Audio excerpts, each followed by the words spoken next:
নমস্কার, আমি মেডিসিন বিশেষজ্ঞ ডাক্তার এস বি চৌধুরী। আজকে আমি আপনাদের সঙ্গে কিডনি রোগীদের কী কী খাবার খাওয়া উচিত নয় সেই সব জিনিসগুলো নিয়ে আলোচনা করব। চলুন জেনে নিই যে কিডনি রোগীদের পক্ষে কোন কোন খাবারগুলো অ্যাভয়েড করে যাওয়া বেটার। বেশি নুন বা নোনতা জাতীয় খাবার, বিভিন্ন রকমের চিপস, এই জিনিসগুলোকে যেই সব খাবারে নুন বেশি থাকে তাদেরকে অ্যাভয়েড করতে হবে।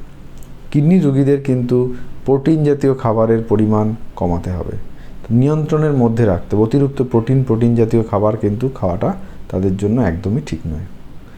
3 নম্বর, তাদের খেয়াল রাখতে হবে যে সমস্ত খাবারে পটাশিয়াম বেশি থাকে সেই সমস্ত খাবারগুলোকে যতটা পারা যায় অ্যাভয়েড করতে হবে।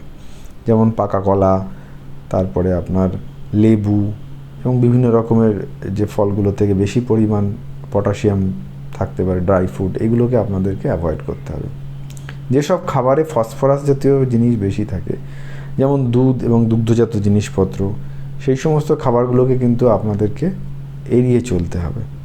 তাহলে এই জিনিসগুলো কিন্তু আপনাকে সবসময় খেয়াল রাখতে হবে যে খাবারের ক্ষেত্রে যে সমস্ত খাবারে ফসফরাস বেশি থাকে সেই সমস্ত খাবার কিন্তু আপনাকে অ্যাভয়েড করতে হবে। এছাড়াও আপনাকে প্রক্রিয়াজাত খাবার, চিনি, মিষ্টি জাতীয় দ্রব্য বাদ দিতে হবে, যত পারা যায় কম করতে হবে। কম করতে হবে আপনাকে অ্যালকোহল এবং কফি, এই দুটো জিনিস যদি আপনি ইউজ করেন বা গ্রহণ করেন, এগুলোর ব্যবহার অবশ্যই আপনাকে কমাতে হবে। আর একটা কথা সবসময় খেয়াল রাখবেন, যারা কিডনির পেশেন্ট তাদের জলের মাত্রা, জল কিন্তু পিপাসা লাগলো আমি জল খেয়ে নিলাম এরম করলে হবে না। তাদের অবশ্যই খেয়াল রাখতে হবে ডাক্তারবাবু যে পরিমাণ মাত্রা করে দিয়েছে জল সেই অনুযায়ী আপনাকে খেতে হবে।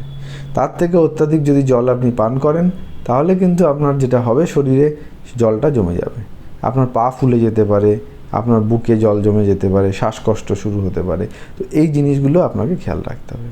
এবং অবশ্যই যেটা খেয়াল রাখবেন সেটা হচ্ছে ডাক্তারবাবুর পরামর্শ অনুযায়ী নিয়মিত চেক আপের মধ্যে থাকবেন এবং ডাক্তারবাবু যেভাবে বলবেন সেই অনুযায়ী খাবার দাবার খেয়ে চলবেন। ধন্যবাদ।